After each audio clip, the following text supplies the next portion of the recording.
கிறிஸ்துவுக்குள் அன்பான கர்த்தருடைய பிள்ளைகளை, இன்றைய வேத வசனமும் ஜெபமும் லூக்கா எழுதின சுவிசேஷம் 12ஆம் அதிகாரம் 25ஆம் வசனம்.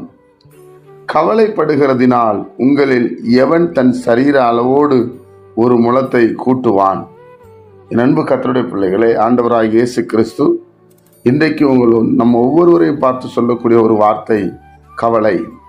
இன்னைக்கு அநேகர் கவலையில ஏதோ ஒன்றை நினைத்து கவலைப்பட்டு கலங்கி கொண்டிருக்கிறோம்.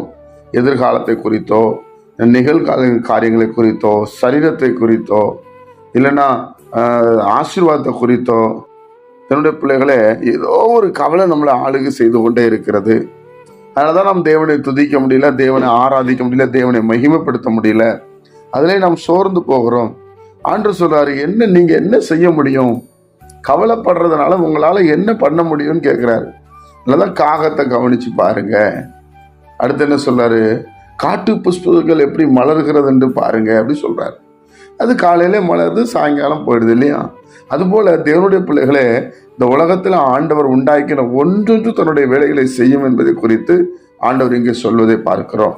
இதெல்லாம் அனுபவிக்க நமக்கு அதிகாரம் உண்டு. ஆனா சிலதுதான் தகுதின்னு சொல்றாரு. அதை நம்ம கவனமா ஆளுகை செய்தோம் என்று சொன்னால் நமக்கு இந்த கவலை நம்மளை மேற்கொள்ளாது. கவலை கடவுள் ஆண்டவர்கிட்ட நம்மளை பிரிச்சு விட்டுரும்.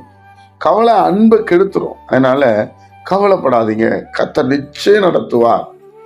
இஸ்ரவேலின் தேவன் உயிரோடு இருக்கிறார் பிரியமானவர்களே. அதனால கவலைப்பட்டு நம்ம கவலைப்படுறதுனால நம்மளுக்கு எதுவுமே தேவனுடைய பிள்ளைகளே நம்ம நினைச்ச மாதிரி வந்துடுவோம் மட்டும் நினைக்கவே கூடாது. தேவனுடைய சித்தத்துக்கு நம்மளை ஒப்பு கொடுத்து இந்த வேத சட்ட புஸ்தகத்திலிருந்து நாம் எடுத்துக்கொண்டு அதன்படி நடக்க நாம் முயற்சி செய்யும் போது கவலை நம்மளை மேற்கொள்ளாது. கவலையை மாற்றுகிற கர்த்தர் என்னோடு இருக்கிறார் என்று நீங்களும் நானும் விசுவாசிக்கணும். இந்த நாளில் நம்ம ஆசீர்வாதமாக இருப்போம், சமாதானமாக இருப்போம். இதை இழந்துட்டீங்களா? ஐயோ இழந்து போச்சு, கவலைப்படுறீங்களா? கவலைப்படாதீங்க. அதை திரும்பி தர வல்லமையுள்ள தேவனாக இருக்கிறார்.